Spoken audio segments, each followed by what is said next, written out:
Hey, Dante here. I'm just doing a quick intro for this upcoming episode of the whatever show.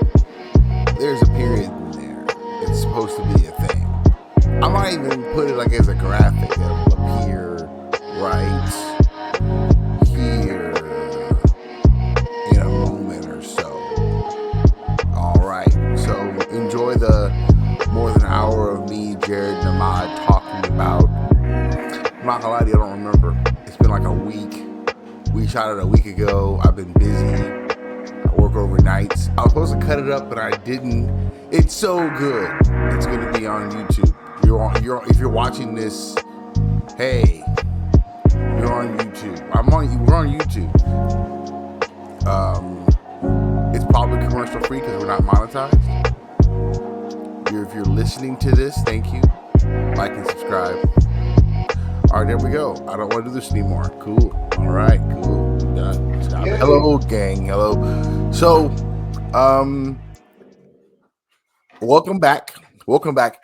Because you know how you have everything in your mind. You're like, that may not be the best. I'm a second guesser. So, at the top, I know that we have a pretty weighty discussion. Like we have an idea we want to talk about, like for the entirety of the show in general. But in the onset, there's a couple of things I kind of wanted to throw out there, like a little maintenance. Like one, Ahmad probably doesn't know, but the Hell Divers community has sort of like had a sort of a media problem.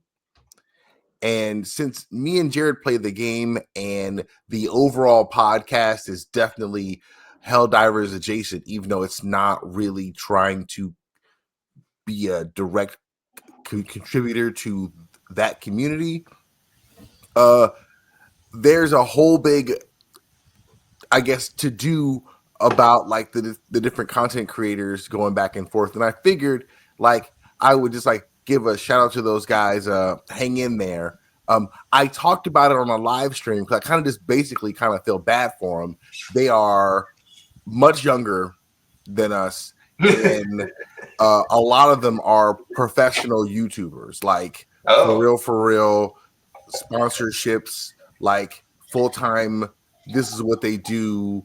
Like they employ people level YouTubers in terms of paying for editors and the whatnot.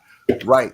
And it looks like the corporate side of Arrowhead Studios sort of reared its ugly head. And so they had their own sort of content creators program that the company outsourced. So they have their own sort of metrics and rules and regulations that is like the first thing that the creators are coming up against. And a couple of them have run afoul of these processes and been banned from the program. Now, for someone like me, who is really at the end of the day playing the game and then freaking out over what he sees on the news, that's not the same as being a Helldivers content creator. I have no clue what those guys are up to day to day and what it's like behind the scenes. A couple of days ago, one of the more prominent creators explained what's been going on from his perspective for the last year or so behind the scenes with this program. And again, like as I'm listening to what he's explaining, I have no clue of the stakes because for me, this is a hobby. I'm half asleep because I gotta work most days, so like I'm not in that. I don't understand what they're going through at all. And so his video explaining why it matters to me was like really, really pivotal because I think the why it matters part is why I chose to do anything on YouTube. It's the why it matters is the part of the information that people don't get because you can't sensationalize why it matters as easily. Okay, so who's this? Like, give me a little bit more detail. Oh, sorry. The YouTuber's name is Aravin. I don't have anything prepped as far as to show you, but his name is Eraven.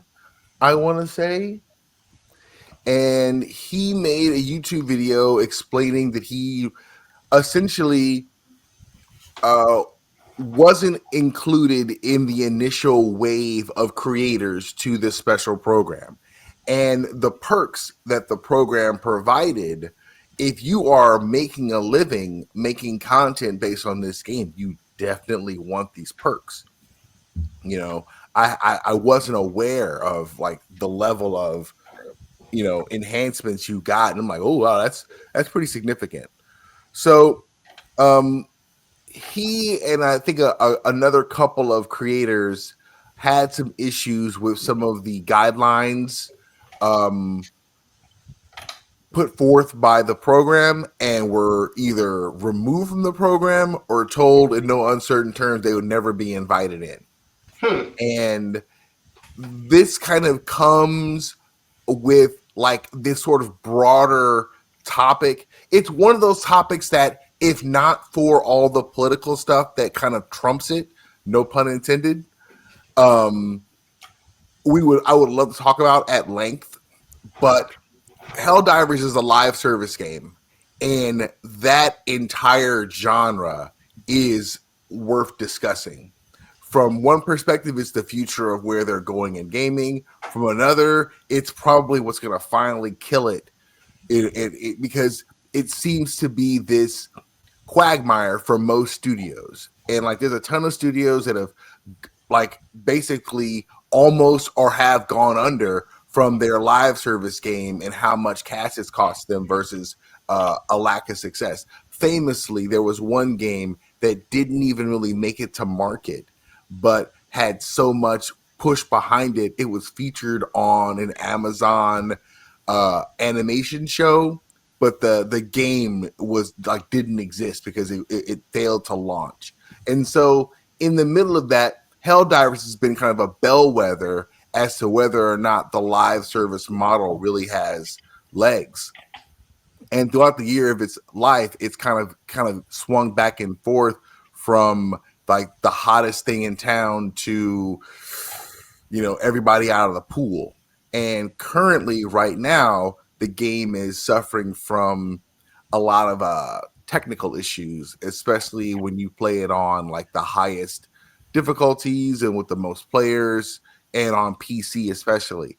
Uh, if you go to the Steam page, they have a technical diary that kind of explains sort of the how we got here of it all. Hmm. And so it's in the process of Arrowhead trying to get all that sorted out, while at the same time the wing that's supposed to be marketing the game going forward is having some kind of weird mutiny where all they're talking about is how unfair the company's being, instead of like anything worthwhile about the game itself. And that's all like self-inflicted wounds from a company that didn't expect this kind of success from the onset. So Arrowhead makes Helldivers. They're the ones who made it. Yeah, Oh, they're the Sony puts the big bucks up, but Arrowhead is like the chief developer of the game.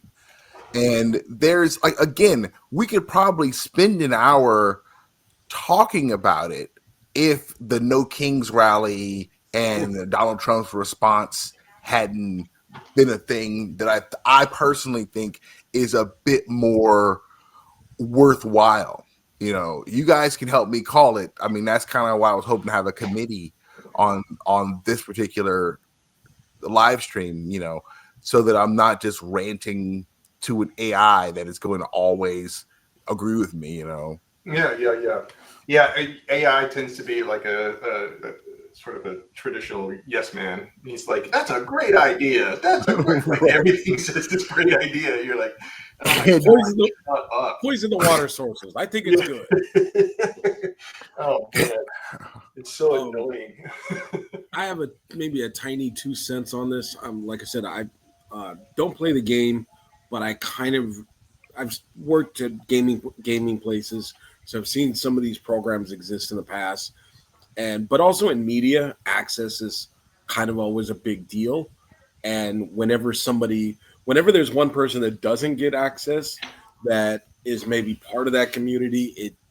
I know in film media, there's a couple of websites that, if they didn't get access to a screening or didn't get access to talent for a junket or something, would like raise holy hell. I'm thinking of one person in particular, but there have been many over the years, and it's kind of a thing where the publisher and the studio ultimately gets to decide who they want to provide access to and kind of who they're willing to play with. But reasons for people not being invited could be trivial or they could be major. I mean, you know how that works too, Dante. It's a lot more than you'd expect, but it always comes down to who do you think is going to pay for all this?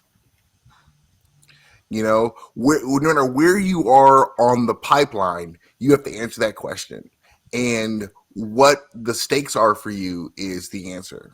And so the guy who's fighting tooth and nail to get access to those junkets, to get access to that talent, is because that's how they pay for whatever it is they're doing.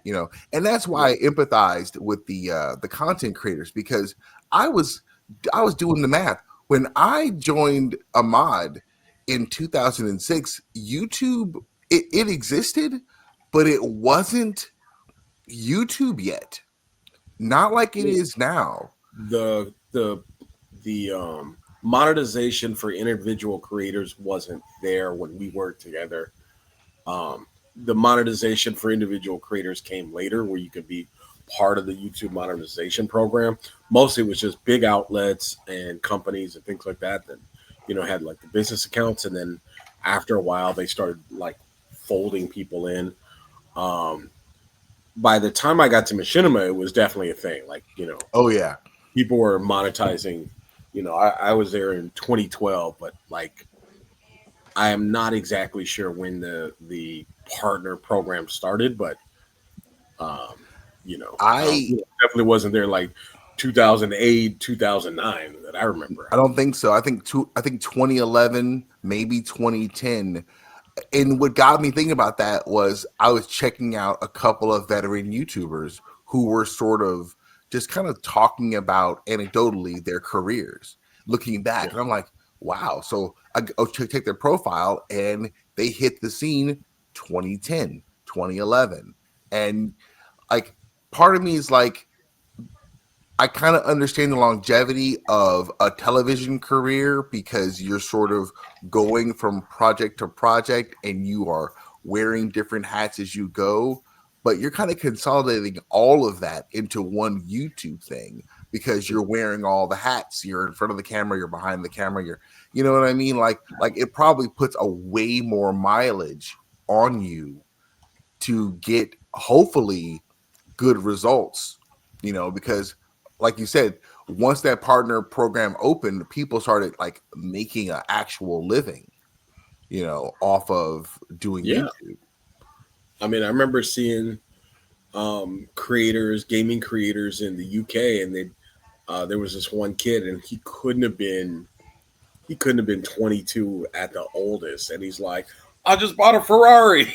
There was a lot of that going on, and like, oh, these Minecraft creators, we're gonna rent a house in Beverly Hills, and we're gonna make a creator house back when creator houses was a thing, and it's just like the amount of cash that was coming into some of these creators initially. Once those partner programs started opening up and people were able to monetize it, was like, oh, we can make some real money there. It's not long money, and a lot of them found that out the hard way, and they had to diversify or have set up like 15 different YouTube channels. On like, I'm going to do personal stuff here and gaming stuff here and lifestyle stuff here, and they were able to transition well. Some weren't. Some were just like, I only do one thing, and that's not popping anymore, and it's bad.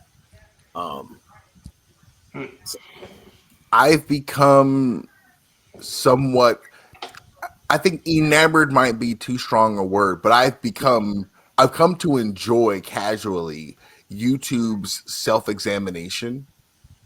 So I watch YouTubers who watch YouTubers essentially, you know, oh, So like August the Duck is someone who essentially reports on the different aspects of what content creators get up to. Oftentimes like criminal stuff, but it's usually someone in the same sphere of content creation.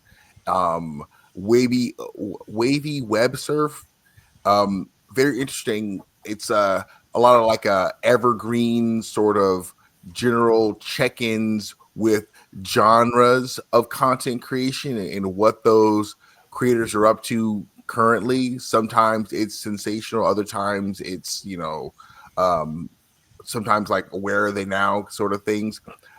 That sort of stuff kind of replaced the um endless episodes of unsolved mysteries on in the background, while you're doing whatever. Like the algorithm sort of trends towards that same sort of, you're obviously not watching this with rapt attention, but you do want to overhear something while you're doing the dishes or sweeping the floor. So here you go. Like that sort of is the most interesting part of YouTube now, that self examination, and it gives you like a lot of anecdotal understanding of like where they came from, but like to kind of bring it back to like this specific Helldivers thing, these content creators are like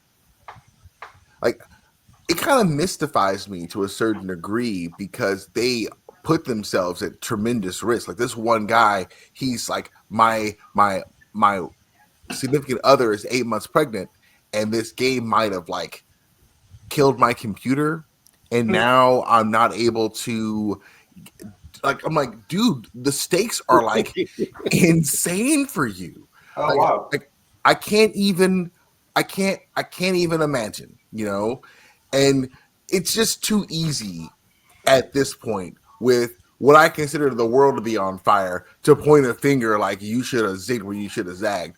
Man, I have no idea. I am in no position to give anyone advice, but those are the stakes. And it's just one of those things where I didn't want to ignore it.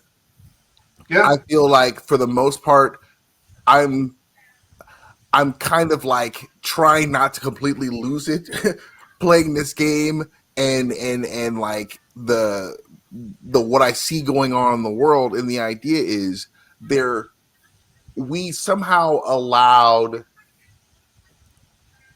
it to be okay to completely check out of every conversation completely, Hmm. and we forgot to check in on each other and make sure that we were still on the same page about like some of the broader stroke issues, like fascism, you know and it's because when we stop talking about that stuff in the most like general sense, people who wanted to separate us were allowed to wedge themselves in. And honestly, like I don't know if this is the best way to get it done, but But it's something.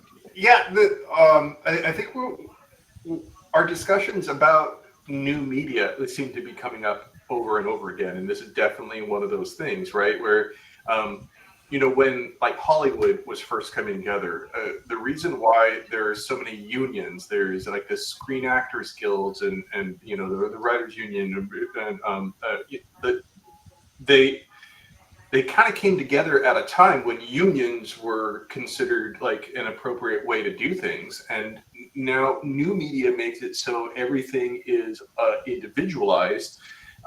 Union membership, it just keeps going down. And so people don't really have this sense that unionizing or collective bargaining is valuable anymore, right? And so I'm wondering, I don't know, this is just me kind of like thinking out loud, or it seems like that might be an influence, right? Because um, there is value in people making content like Arabin makes, right? You know what I mean? Because that helps, because I mean, I've been playing for about a month now, and I still feel like I don't really know like the best strategies for doing things, and those And I people. am a terrible, I am a terrible like assistant because I don't always know the best, strategies after playing for like a year. Yeah, but I mean, like if if Arrowhead Studios had to deal with collective bargaining for the people that are actually helping drive more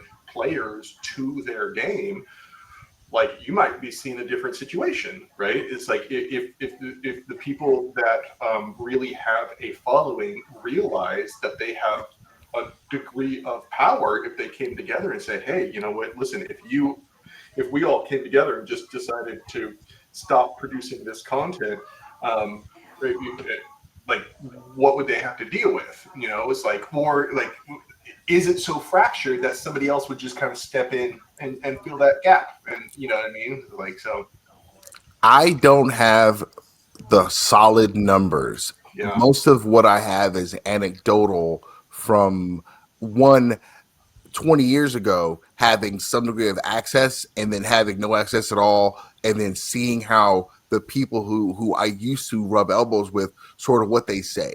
So a guy named Thick Fillet, which is a great name. Great name. That's such a great name. Dude, he is one of my favorite content producers because he sounds like Jason Mantzoukas. Like I really think he should go out for like voice work. He's Oh. awesome. But he does great content. But anyway, he mentioned that Arrowhead sort of explained to him that the vast majority of their player base isn't exactly the people eating up their content. Mm. And that kind of makes sense. You look at the numbers of players playing versus the numbers of like players watching their live streams and vice versa. They represent a particular like aspect of the community, but they don't represent the entirety of it. A lot of players like me pop in, play the game, pop out, and even though I might be live streaming, I'm rarely talking about the same topics. You know what I mean? Like Yeah. I might bitch about the game, but I'm well aware I'm bitching to no one. You know what I mean? I'm not trying to. You know what I mean? Like there's a difference between me and the guy who's really live streaming Helldivers. If someone pops in the chat and asks me a question, I will politely direct them to another live streamer who can answer the question they're asking. You know what I mean? Like I'm playing on easy, buddy. The dudes who are really playing this game are 2 channels over. My bad. Yeah. But since you're here, what do you think about tariffs? Yeah. Right. So Camera so like, off. right. So he was saying that. So like, I think even though they don't watch, I do represent another percentage of player who isn't engaged and invested. And then they also have a huge Discord like community that they basically pump for data on their feelings about the game. Like I can't keep up with the number of polls they send out to players to get there. I think I participated in one of them. And the questions they ask and what they're trying to get answers for, I'm like, okay, if the number of players that are responding are answering these questions, they're probably getting a good sense of where their players are at. The trouble becomes, and it's kind of microcosmic to larger scale media, is if the content creators are only representing a small percentage of the actual player base, but they're advocating for something particular, they're sort of ginning the outcome in a way that could adversely affect the company because they don't want the smallest percentage of players to necessarily push out the general run-of-the-mill players who don't participate in the surveys, who just play the game. And I think, I don't know the numbers on this, but I think that's something that other multiplayer game studios have probably struggled with. Right. I don't know. It's interesting. Yeah, these sort of pop culture controversies and stuff like that, I don't always come across. So it's cool bringing it up. I think I'm going to look into it a little bit more. And we can probably chit chat about it more when we play Helldivers, Yeah. Yeah, Um, it'd be a good place to do it too. Yeah. uh, Terrible segue number 27. Uh, so last week, me and Nova did a live stream about the Supreme Court ruling. Well, it's not a ruling yet. It's a case brought to the Supreme Court. It has a couple of different designations. Right now, it's they're calling it Louisiana v.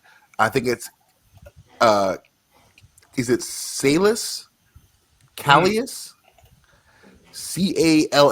Callais. I can't pronounce that.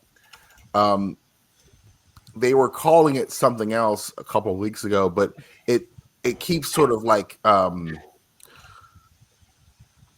Oh, meta my bad. metamorphosing or whatever. I can't think of the word I want to use there, but it keeps changing. But essentially, I asked Nova to give me a rundown of where we are today. A quick little mini briefing.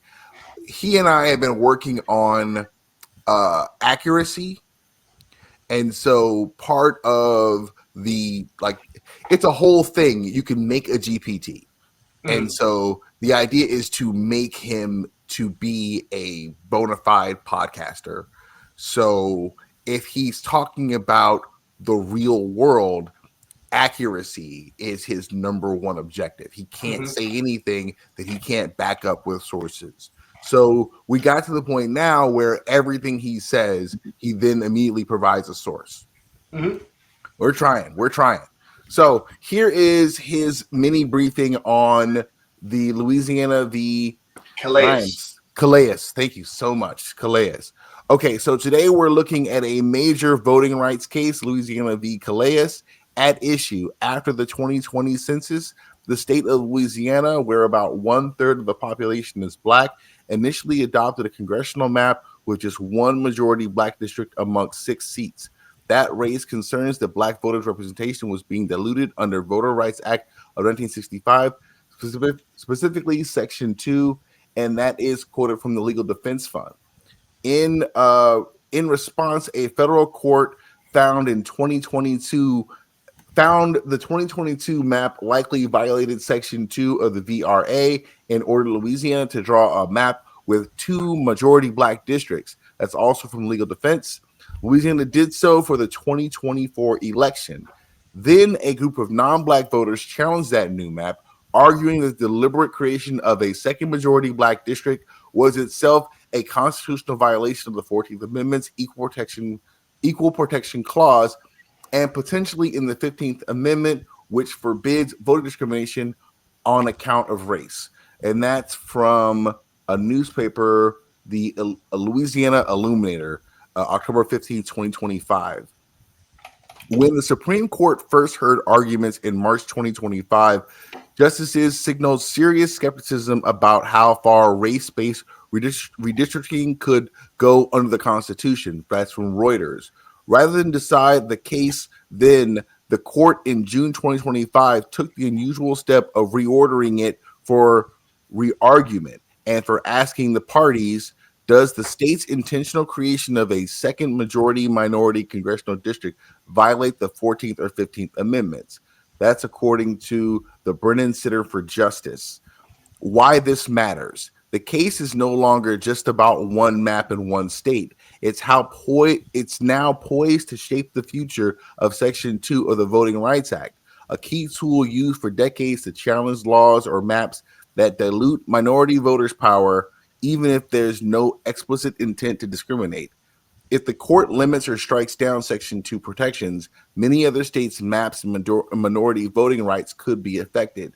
That's also from Reuters. Status. This is how we're looking right now. No final decision yet.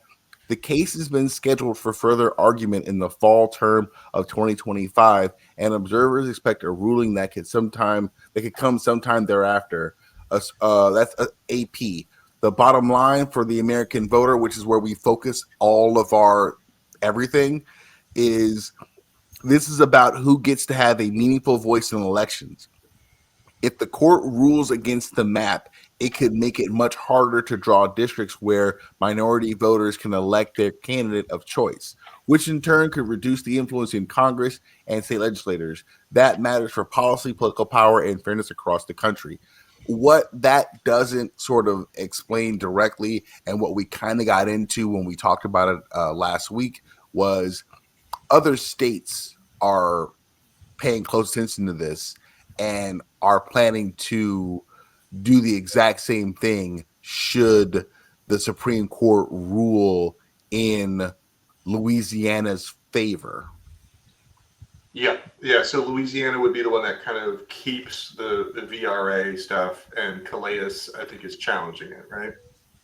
Wait, because that's where I keep getting confused too, because they kept changing who was who in terms of the name of the case, and so I had to confirm that for the record with the with Nova, because I kept getting kind of confused on that. So Louisiana is not challenging the map. It's a private group of citizens, so they are Calais.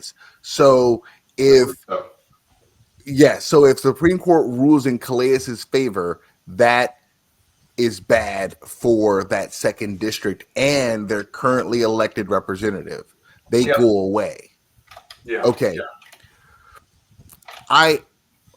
So and I don't want to like lecture you two, but one of my frustrations is I'm not like a smart guy. I'm not a dumb guy. I'm just a regular guy. I can get it as best I can, but I think I'm representative of your average dude, right? I am over people who create the news assuming that I get it. Mm. I just I Yeah, I might agree with you, but that doesn't mean I get it. And the reason there are so many dudes who look like me and Ahmad running around trying to sound a lot like Charlie Kirk is because they don't want to admit out loud that they don't actually get it. Mm. Like you know what I mean? Like I can be convinced of some dumb shit because I don't really get it. You can lie to me, you can tell me some weird factoid because I didn't really get the core concept, and I didn't have the guts to say, I don't quite get how the Supreme Court works. We didn't cover that real good in school. So help me really understand what we're talking about, because I don't actually understand it like the news assumes that I do. yeah, yeah. I don't know, because I feel like a lot of these like black far right guys are just like I feel like so so first there's David Duke, and David Duke says, look, we have a marketing problem.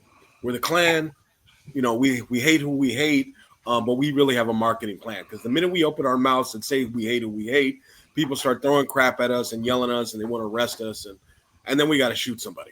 We don't want that anymore.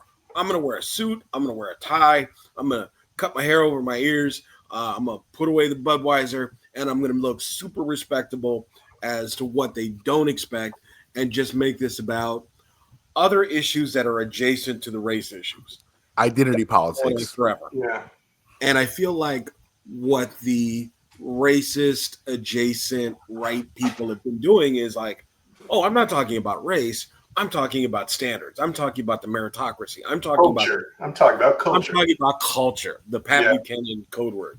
I'm Mhm. talking about these things that are important, but I'm not talking about race, because definitely I'm not a racist. I just don't think black women can get certain jobs because they're not smart enough. Definitely not a racist. Totally not that. And I think that it's not that they've conned people. I think they've made a lot of ethnic people feel like, oh, they're a big tent. They're just on the right. I agree with some of this stuff. Like, I know, like, you remember the IT guy we used to work with, Dante, the big Southern dude, and he was like, vote Republican for two reasons: guns and taxes. So if he's obviously not feeling there's any racial issues. It's like, I'll vote Republican every single time because of those two issues. And I feel like these far right people have made the tent seem so wide that you can have your Enrique Terrios, and you can have these Colin Noor and all of these other guys who are like, they're not racist, they're just conservatives. Like, I could be a conservative too. and then they say some real wild shit, and then these guys kind of, or the Jason Whitlocks of the world, kind of pretend not to hear it.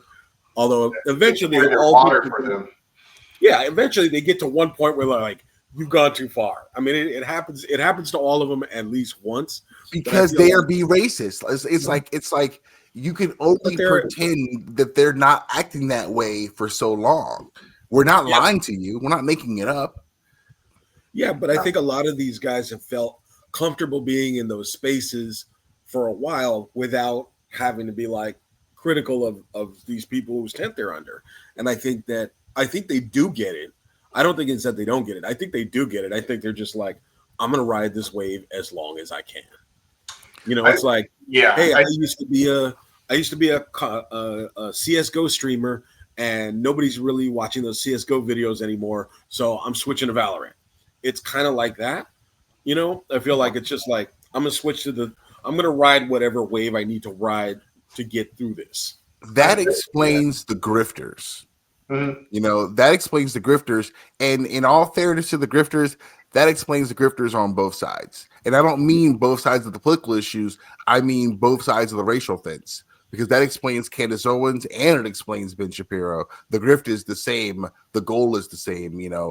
and we're splitting hairs, breaking that down by race. They're Politics grifters, don't matter. The grift Yeah. does. Well, I It's a think there's a grift. lot of people on the far right who would never invite the people to dinner or would never approve of them marrying into their family that are more than willing to let these people carry their water for them. Yeah. You know what I mean? And just kind of sit back and let it happen, because now they get to point to that and kind of say, it's like, see, look, we are inclusive. And they get to look Okay. good on paper, so. I know Yeah. my question's good. I got a It's question for not you about guys. Go it's ahead. Go not ahead, about Amani. like, hey, we're gonna, it's about looking acceptable. It's not like the Nation of Islam and the American Nazi Party, like, we hate each other, but we can work together on this one issue about racial segregation over this country. But we hate each other. Like, it wasn't like either side was like trying to like juice it up. This is like, oh no, we're not that. We're definitely not that. Like, we are that. No, we're not that.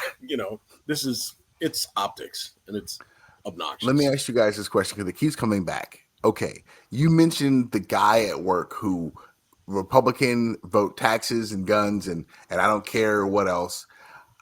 I think my issue is I've I've been dismayed that for a very, very long time, he was considered by all measures a lost cause.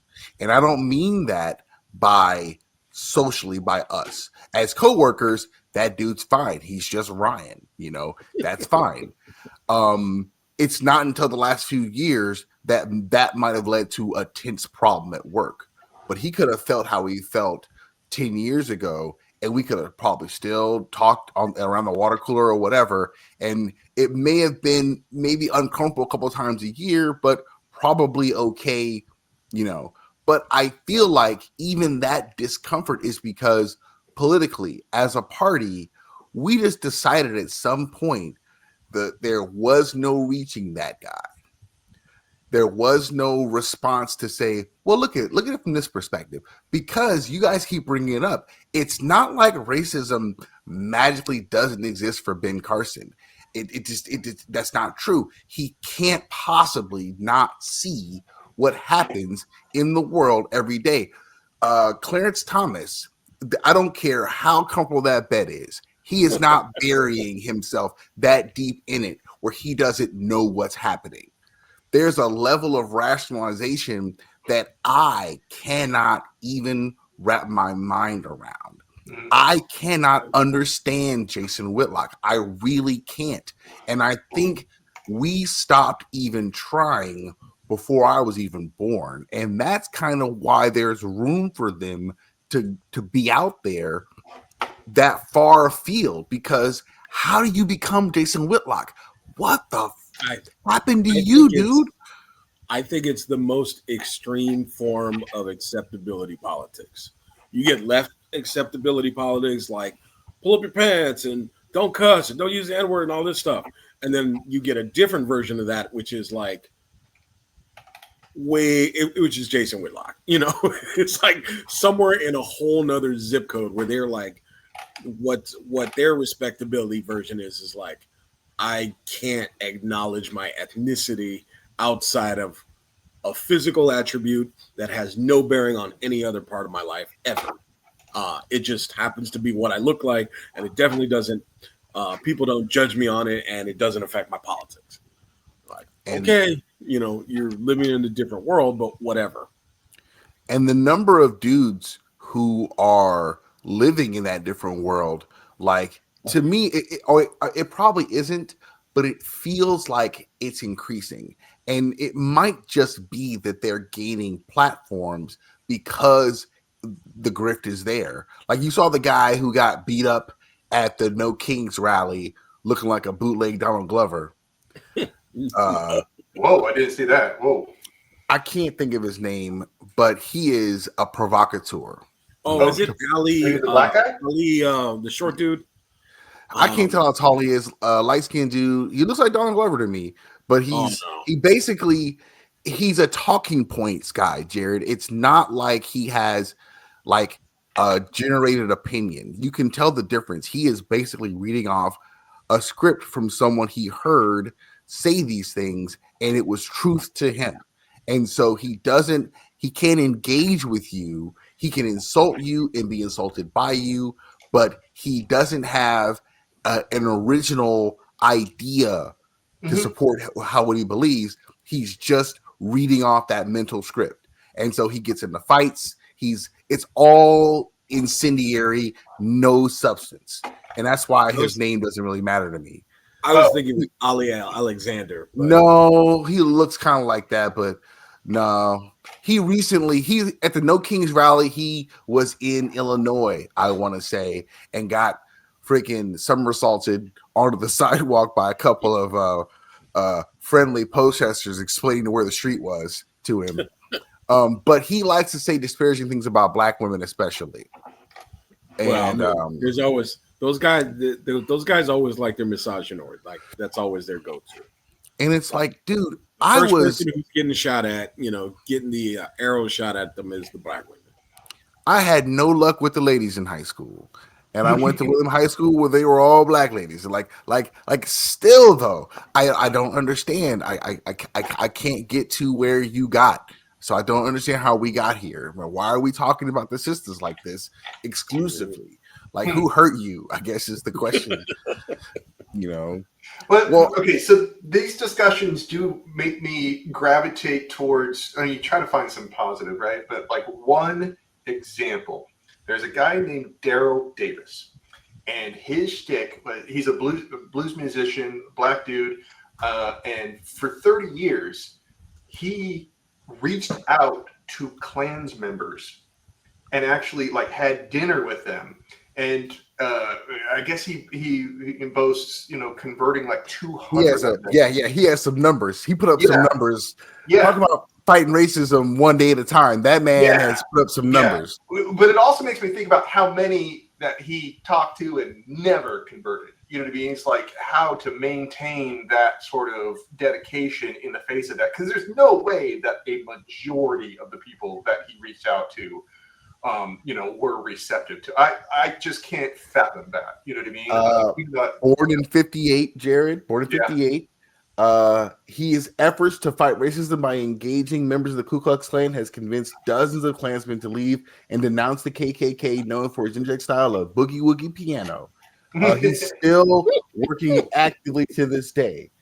Daryl Davis, Captain America. But he's not using like a YouTube channel. He's not doing it. It's face-to-face stuff, right? Where you have to have this human connection with people, and that's what that other guy's not doing. You know what I mean? It's like on purpose. Maybe not on purpose, but like because you're using new media rather than just face-to-face interpersonal communication. It's always going like the medium is the message, right? It's always going to result in this fracturing. So if you use the medium of more face-to-face communication with people that you vehemently disagree with, sit down, have dinner with, and talk about, like, I don't know. It's like I just think that's probably the only way, and it seems like so hard. It seems so Well, difficult. I think that okay, the hard part is that you're talking about um a person Mm-hmm. who is determined, right?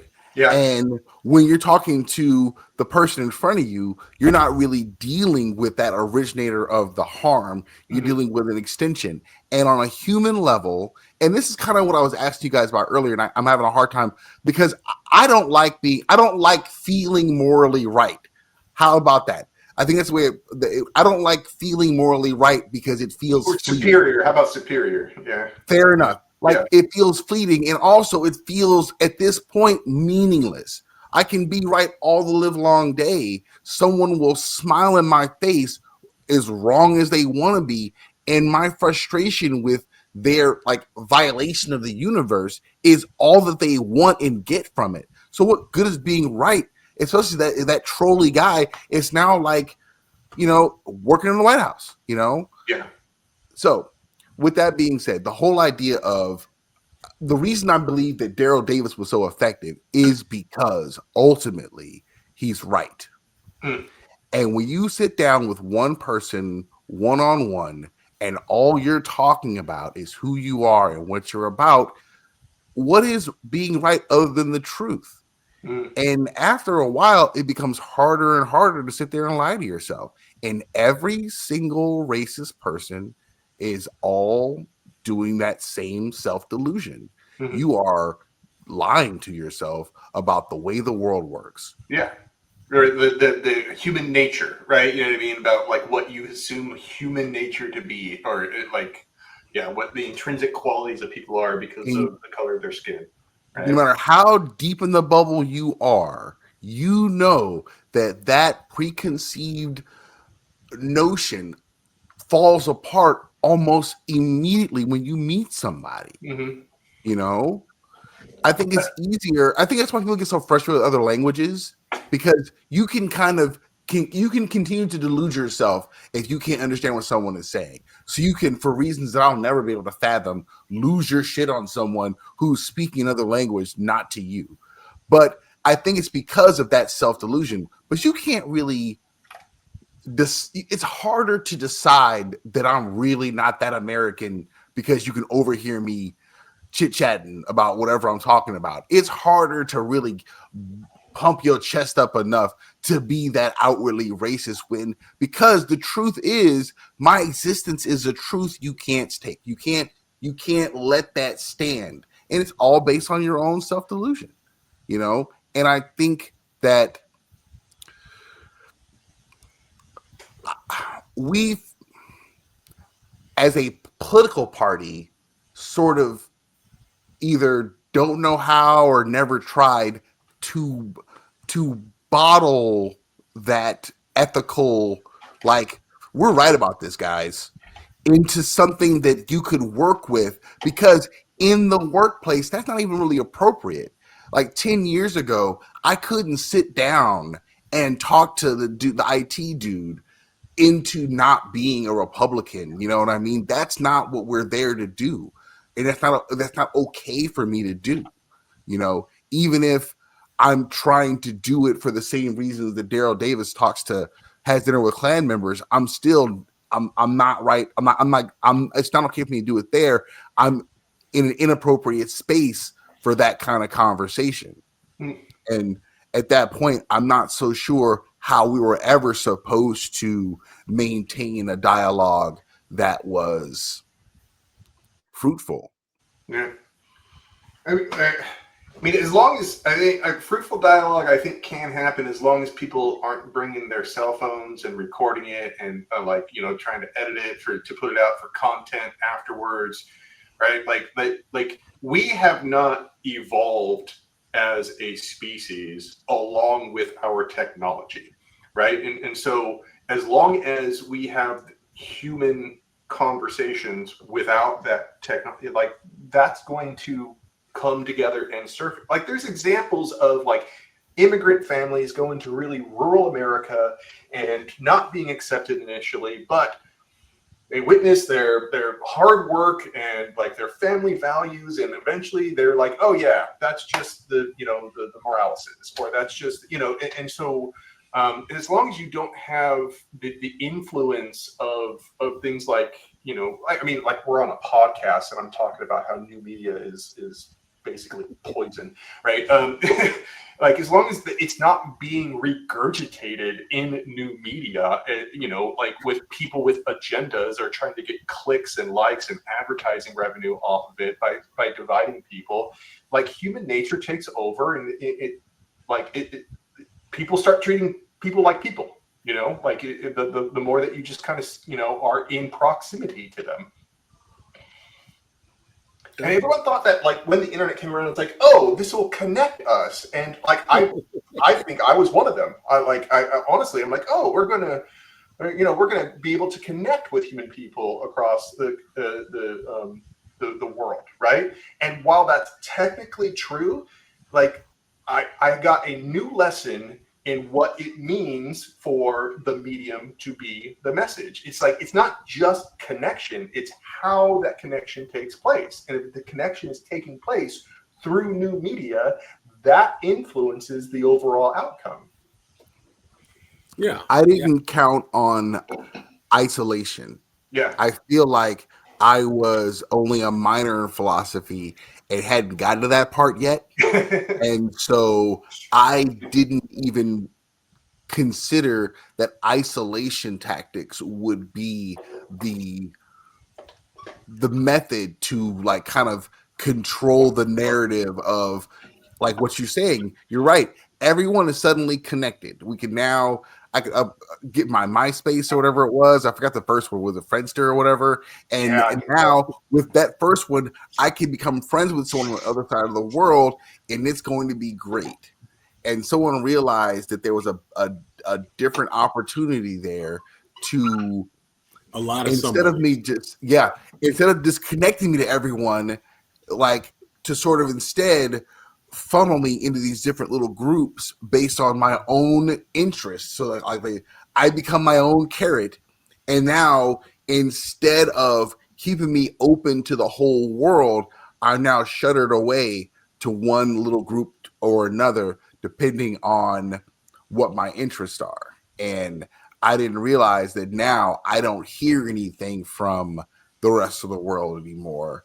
And when I come out of my bubble, it's like I'm Quagmire and I just discovered porn. Like I missed everything else except for all the Helldiver stuff I love so much. Or you know what I mean? Like I'm being led to a smaller group instead of continually being exposed to the rest of the world. Okay. Yeah. Before we get to the No Kings thing, I got a question there. Oh, maybe not. Ahmad, were you saying anything? Oh, did you have a thought? I thought I cut you off earlier. No. Oh, okay. Sorry. Okay, I like that. That's the best color man in sports, ladies and gentlemen.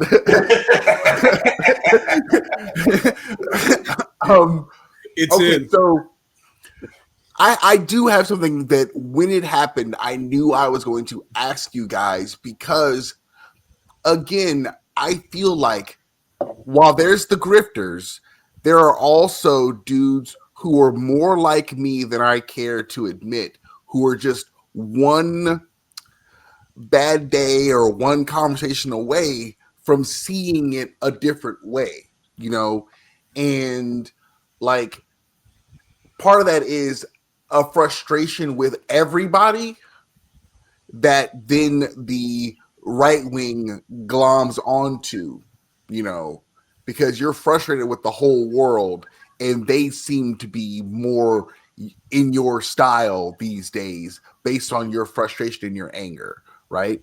So there's a moment where the rallies are going on, and while I'm hoping for, I guess, a miracle when it comes to a rally or a protest, I'm not there. I don't want anyone to get hurt, and I think it would be awesome if, like, the news was like, Donald Trump just feels so bad about this and he's gonna quit. And you guys did it. He's gonna leave. Like, I know that's not gonna happen. I saw that eye roll and I get it. But like that's the miracle you kind of hope for. You know it's not gonna happen. But what did happen, it's like, how can it still be? How can they still keep like finding a new level of weird, right? Mm. So Donald Trump, who we expect to do something stupid, tweets out like an AI. I'm so hating on his AI access. Like that motherfucker under his nose. That shit is killing me. Was it Sora's like, pooping you on need to get mine. Yeah. Yeah, so him pooping on protesters from a jet fighter with a like it is trolling. It is. If you went to the definition of trolling, he is definitely posting, literally. Right. Now, it is deeply inappropriate, and he is the president of the United States, and it is a joke. He should not be doing it. I think that it would go into the laundry list of things he did when they impeach him. Like it is, to me, politically and based on like everything about decorum, it is wrong. Now, what's weird to me though is in one moment of this thing, it literally shows an actual content producer who is, anti-Trump, who, you know what I mean, like who posts on political stuff, right? It shows him, and it's definitely him. He gets shit on. Chances are the AI threw that in there because of whatever the request was. Somebody put that in a prompt. Somebody put that in a prompt. Specifically him. Could be. He apparently gets into this back and forth with the vice president about this. I don't know the reference, but yeah. Okay. I didn't that's not a reference. That happened in real life. That's just what happened. Like, that's what I mean. Like I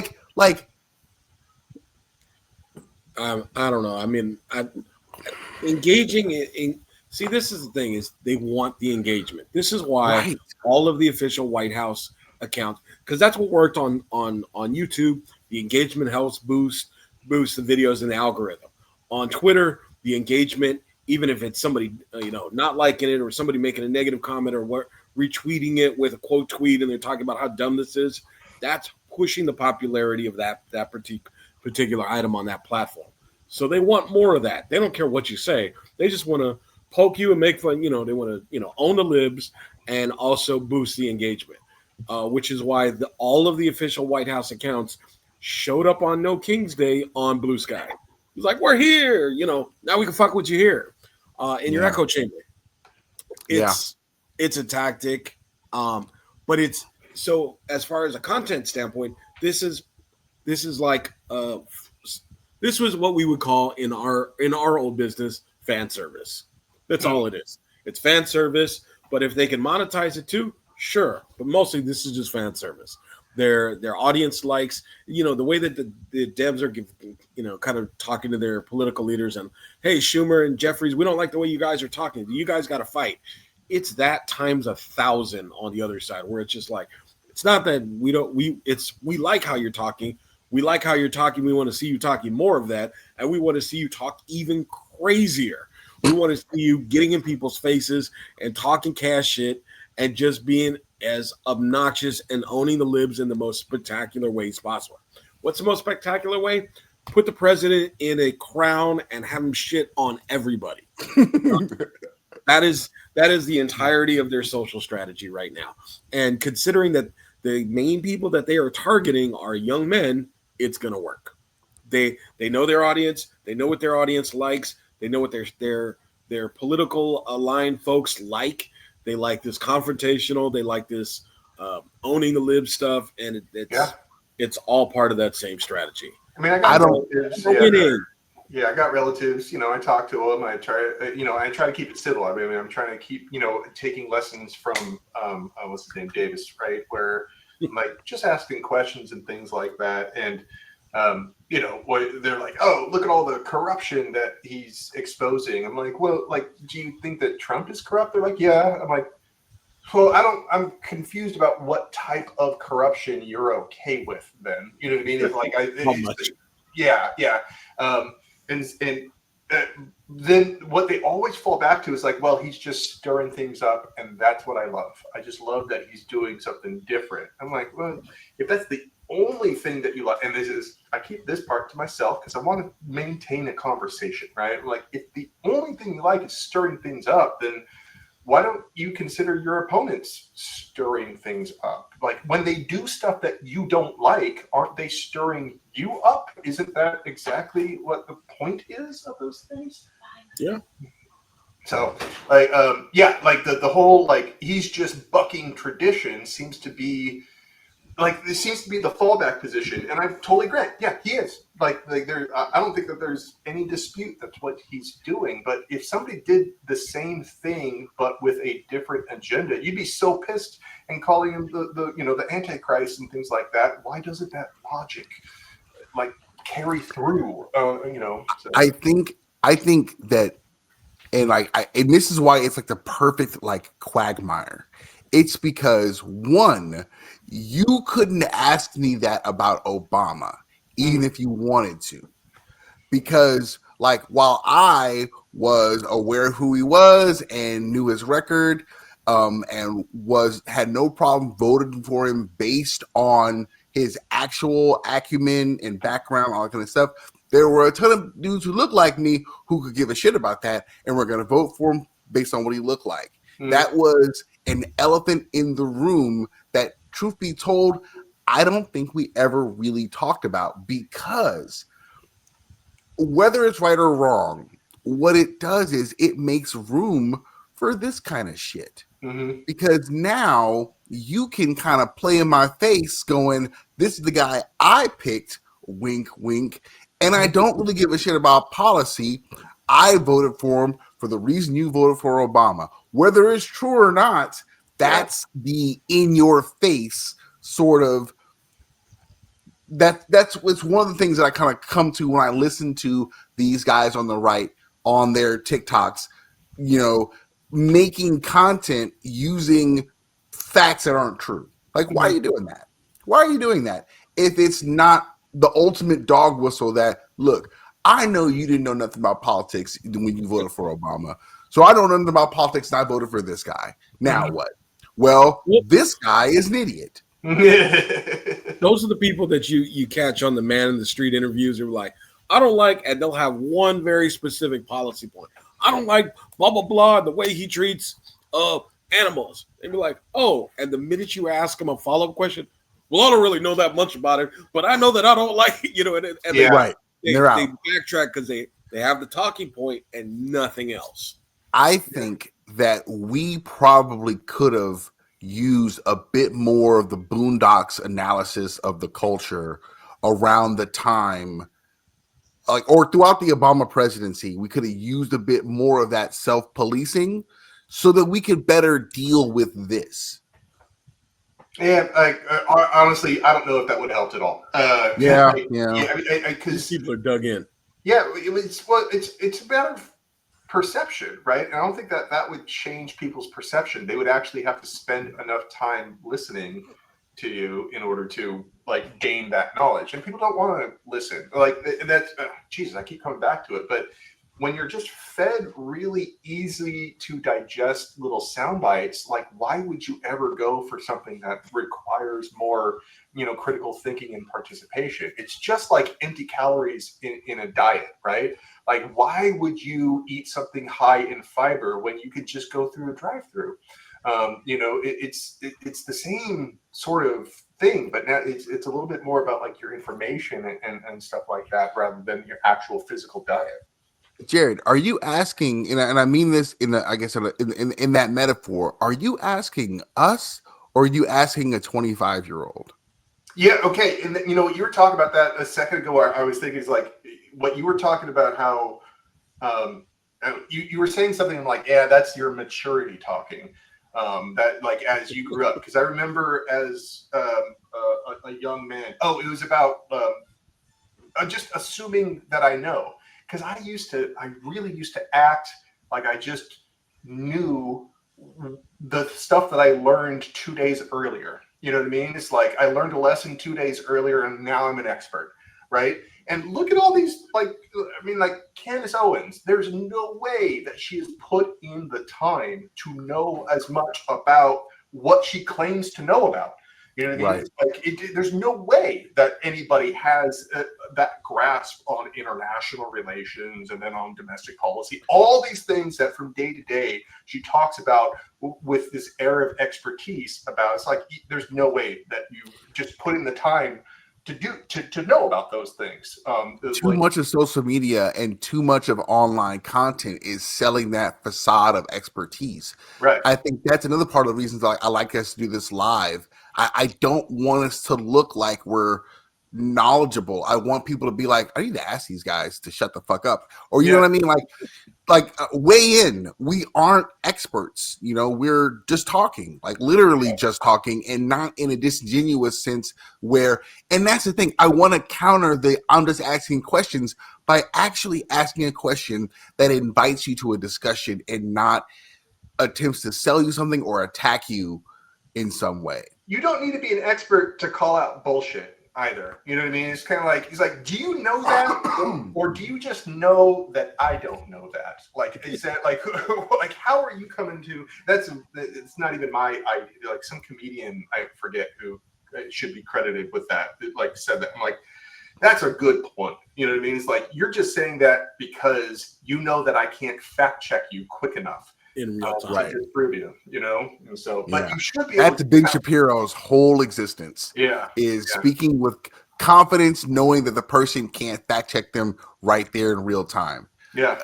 Which is why what Kirk was doing. Kirk was doing these debate me events, which were just basically to generate social media clips on how he dunked on the libs in real time, and made someone look stupid. Yeah. Oh my God. I saw something like the one thing that just like kind of got under my skin where, they're like, hey, we're a nation of immigrants. He's like, no, we're a nation of settlers. I'm kind of like, God damn, no, we're not. You know what I mean? It's like, even if I was going to give you all the credence of the statement that you made, like immigrants are now the majority. And the settlers, like, where are we going back to, like Mayflower times? Are those the settlers that you're talking about? Because there ain't no way that the relatives of the Mayflower are outnumbering the relatives of immigrants, right? You know what I mean? Like, and the fathers aren't we splitting hairs when it comes to settlers versus immigrants in that use? I mean, okay, it comes down to what I really hated Stephen. Right, and there it is. Stephen Miller would just say words. He would just say words, and then the reporter would kind of follow up, and his whole thing was asked and answered. And I'm like, who is that for? Like you didn't do anything there. I mean, a lot of what they do, and it's a tactic that folks have been doing for a while.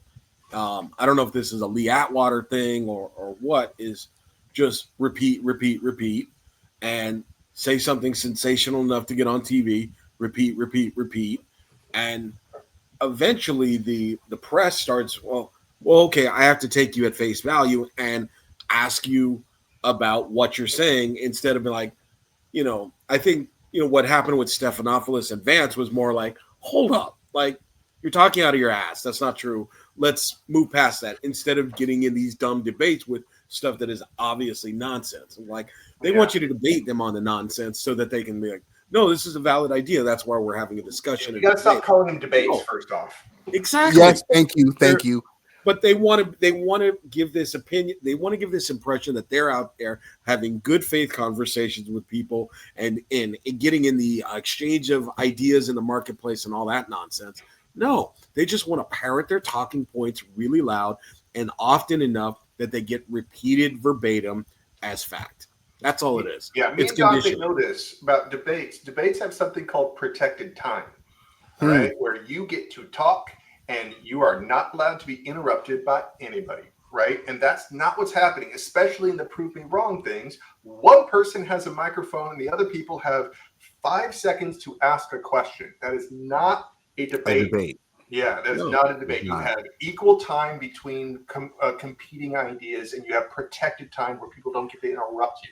You know what I mean? And so, like, that would be a debate.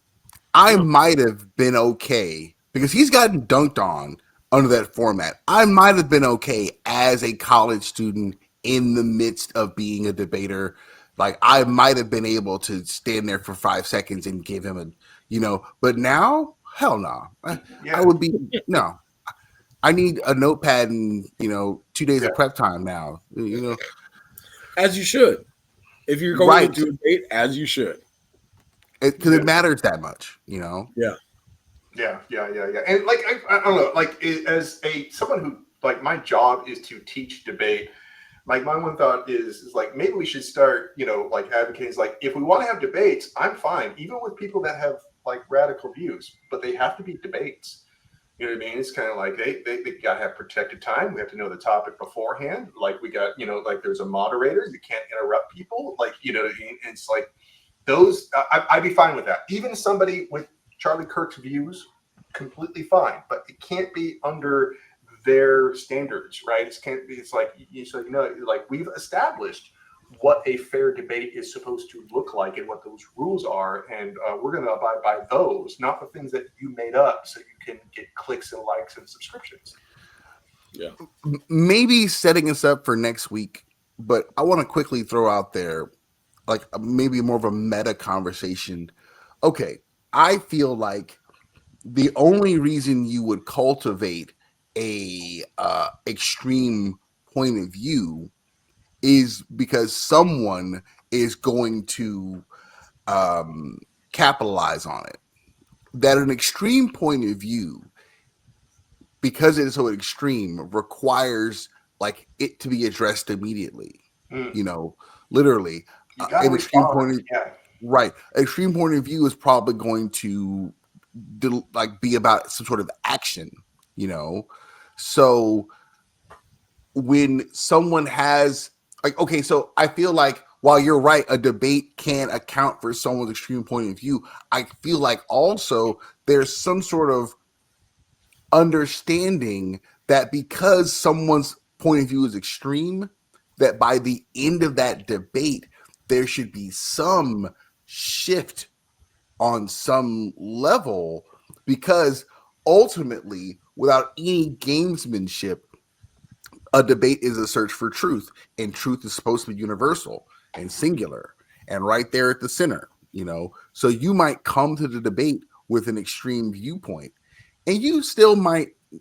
I'm not saying I'm going to be able to change your mind entirely, but I feel like the concept is for you to turn the temperature down on that viewpoint, and that's kind of why you came, Mm. right? Isn't And that some of it is we're looking for converts. Like when you had like neo Nazis going on like Geraldo or something. This is more about getting new converts. It's getting our message out there and getting in front of a camera and getting converts. It's not like they're not. Tom Metzger isn't coming to the Geraldo show to debate with Roy Ennis. Tom Metzger is coming out to do some recruiting, and Roy Ennis is like, Yeah. I don't want any of this. I'm throwing hands. Yeah, and so, like, I remember, like, I went to Long Beach State, and there was one time where God, there's someone from something called the Way of the Master, is a Christian, like Kirk Cameron's church or something like oh that. boy, Like, okay. like his preacher came out to debate the director of debate or something like that. And afterwards, I'm like, oh, this was just a way to recruit people to his church. Because Oh, I was going yeah. to ask you guys, that seems like he's not coming out even okay. And I think again, it all comes to the original question I want to ask you. Okay, if I am a right wing, whatever, I don't believe what I'm saying and doing. I don't really believe it. You know, I honestly think that's the same for this guy who ends up on those CNN panels. Hmm. I keep calling him Jordan something, but his name's not Jordan something. It's something else. But he he he he goes on these CNN panels, and he essentially he gets beat up Hmm. for his base. Like he's wrong. He makes these weird sort of arguments where he will never like he'll say something and then you'll be like, "Hey, didn't you just say?" But and he'll never admit to just saying it. You're showing him on the camera saying it in 3 angles in slow motion. Like it's like I wish I knew his name. Because I mean, he's there's more than always one. on CNN. Right. There's more than one of them, but There's, gray haired I mean, guy, I know who you're talking about. Not the tall guy, he might be who I tall. think comes from. There's a shorter guy, has glasses, rimless. I know exactly who you mean. That guy's on there to defend positions and sometimes to make bad faith arguments. There's another guy who I think comes from. I think he's like a press guy.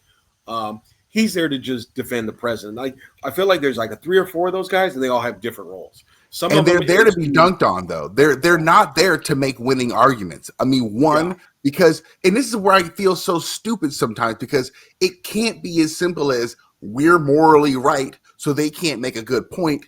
It's not that's the naive part that lets them whoop us, I feel like. It's they don't give a shit about whether they're right or wrong. And they're walking into a room full of people who are abiding by that rule and that rule only. You Like know, you so should, you they're should think of it like in terms of how a lawyer is representing a client. That's why they're there, right? They are like they're supposed to represent who they say that they're representing, right? They got hired for that reason, and that's I think I mean that's the way that makes sense to me is kind of and like their own rationale. yeah, I mean, or the rationale that was fed to them, is kind of like, listen, I don't, my opinion doesn't matter. My job is to represent this party, this president, this philosophy or something like that. And so, like that, I'm going to do my job. Yeah. The Yeah. one I'm thinking of that's more on the professional plays defense is Scott Jennings. But the guy that you're talking about, I don't think they have him on as much as they used to. But white hair, like salt and pepper white hair, Yeah, no facial hair, the glasses. right. That guy seems like he's there just to like He uh, is very diffuse, frustrating. obfuscate. Like Yeah. he's there to like change the subject and confuse, muddy the waters. You can't ever pin him down to anything. He's his whole thing is his ultimate moral superiority. So he'll never make a mistake. He'll never make an error because he's so brilliant. He's already thought about it so far ahead that he can't ever be wrong. And so he invites you to prove he invites you to give him circumstances where that's an idiotic point of view. But the whole reason he's doing that is it's going to take you 20 minutes to go through the whole thing with him. That's what folks And you were wasted doing on 20 Twitter. minutes. They jump in your mentions and then they would be like, "Well, I'm just coming here to understand this better. Can you explain this?" I'm like, and they would do that, and then people start explaining it, and then they start shooting talking. It's another tactic, and it's obnoxious. See, I don't mind that if the original poster is not involved in what's going on there. Yeah. You know, Hmm. they can move on. Okay, so we went past our normal hour sort of benchmark, but we did get all of the topics we kind of talked about prior, and while I mean we don't have any, we do have some good news. I mean, like at this point, we're still at play. Hmm. Whatever they got going on isn't all cut and dry, and there's still a chance. There's still something to be done. It isn't all gloom and doom. Does anybody have anything outside of that they got going on, or they're interested in like watching this week coming up? Anything good they saw recently? I feel like more than any time in recent couple of years, I have like 4 movies I want to see in the theaters, and that's been like not the case for like since COVID, where it was like maybe 1 movie a quarter. It's like I still got to see The Long Walk. I'm gonna try to see that tonight. One Battle After Another, and then the A24 movie with Emma Stone and Jesse Plemons, which I forget the name of every time I see it. Yeah, I know what you're And talking then about the though. Yeah. Catherine Bigelow movie about the nuclear missile stuff. Every year, my wife and I, we actually we host an Oscars party. It's just a fun little thing, where people kind of come over and we try to, we do a little pool, see who can make the best guesses. Just a reason to kind of, get together, Yeah. not during a holiday season. And so we're going to probably start gearing up and looking at the Oscar predicted movies and try to start going out for those. So you just reminded me about that. Yeah. Good luck. We found a 24-hour pie place that puts pie in a shake because I'm in the great state of Texas. Dante, that answer is incredibly on brand. Yeah, There that's you go. great. The captain of mundanity is here, ladies and gentlemen. Prince of Pie. Because I keep feeling like I'm going to come with a downer. Okay, so SNL is navigating all of this pretty well. Oh. Last episode was pretty funny. It's weird because I think whatever NBC's dealio is, they don't particularly care for too much usage of their like footage and stuff. So there's not a lot of SNL coverage on YouTube like it is for other television shows. Because they might be they copyright strike. I think they're quick with it too. They built an app a while back, and before they were trying to drive all of their stuff off of YouTube and put it onto the app. But yeah, they just limit it to it's just on their channel. They're like, if you're running their clips, they're going to strike you. Yeah, and I think it makes sense for them because they are an institution. The only thing that's concerning is something that Kenan Thompson said to Howard Stern a while ago was that Lorne Michaels is a very powerful producer. You've been there that long. You got weight. You got skills. If he's no longer helming that production, NBC is not going to be interested in dealing with the next Lorne Michaels. They're not going to want someone with that much muscle in that seat.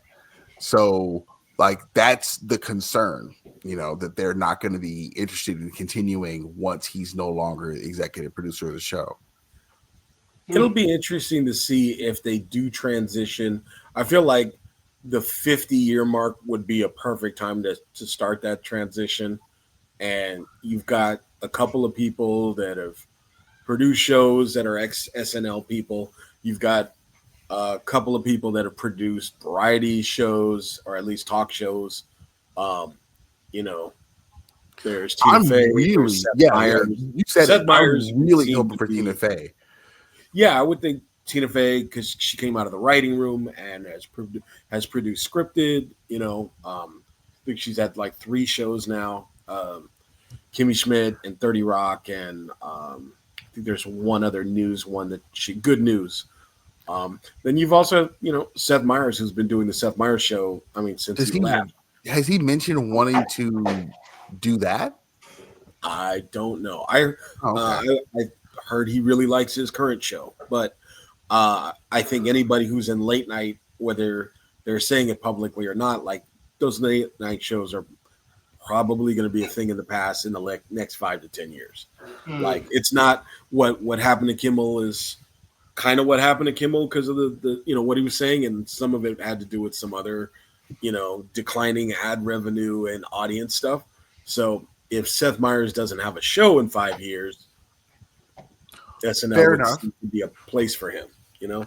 See, I think that, and I feel like this is what the networks should have considered maybe almost 20 years ago now, was it would not surprise me that we will come to a day when there is a YouTube channel called 30 Rock and it runs NBC's programming and it has 1 million to 5 million live subscribers throughout the day, and it runs what it's like basically channel 4 if you were in California, you know what I mean? Yeah. And that'll be the YouTube channel for NBC in here, and they'll also have the Peacock or whatever, because I've noticed that Disney Plus has been running 24-hour live streams on YouTube for people who can't afford Disney Plus. Yeah, they have the Clone Wars live stream, but I Mhm. don't know that it's the entire library. I think it's sometimes like It's one not. It's a season. season or two,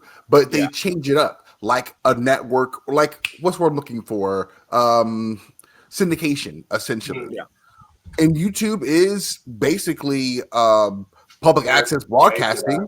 So if NBC wanted to, they could live stream their channel content in addition to where they've got their premium stuff someplace else. And then Seth Meyers like SNL like shows could live there in that new home. I think they can live in more than one place, but the thing to always remember about YouTube is it's going to monetize lower than broadcast. The advertisers are still on broadcast because the advertisers trust broadcast. They Right. trust the standards, they trust the formats, they trust that if the network says 80 million people viewed your TV show, 80 million people viewed your TV show. If 80 million people viewed your YouTube video, the next question is how long do they watch it for? And how many of my ads did they see? The network is in a better position to give them that information and to give them information and give them a standard where people watch a couple of ads. Whereas YouTube's like, hey, we threw 2 ads before it started and they watched 30 seconds after that. You know, you got the 2 ads and that's it. So the network and the broadcast is always going to monitor. Well, for the time being, will monetize better than YouTube. So YouTube is kind of a secondary set of revenue, and it's also the way that most people might see it. So you might have a place where this is where everybody watches the show. This is where we monetize the show, and they might not be the same place. Mm. All right. So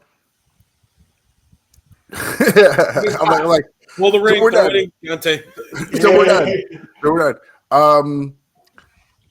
Oh, I did want to say one thing because we do have our shows that we watch, and one thing that happened because there's a larger conversation about the comic book video game industry and the media that's too much for here.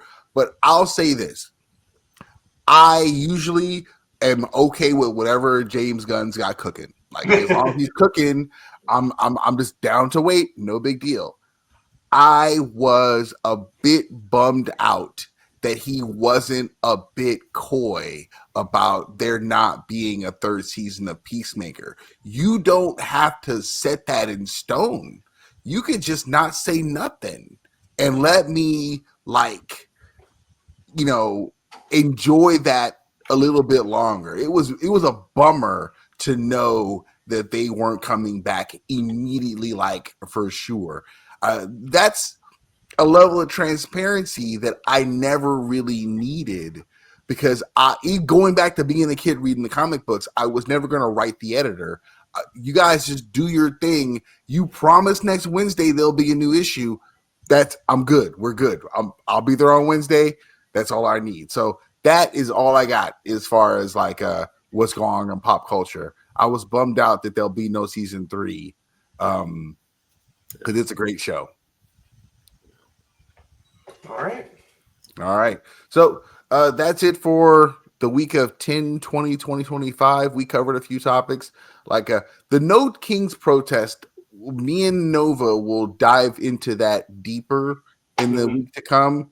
We also are going to talk about Project 2025, get an update on where that's at.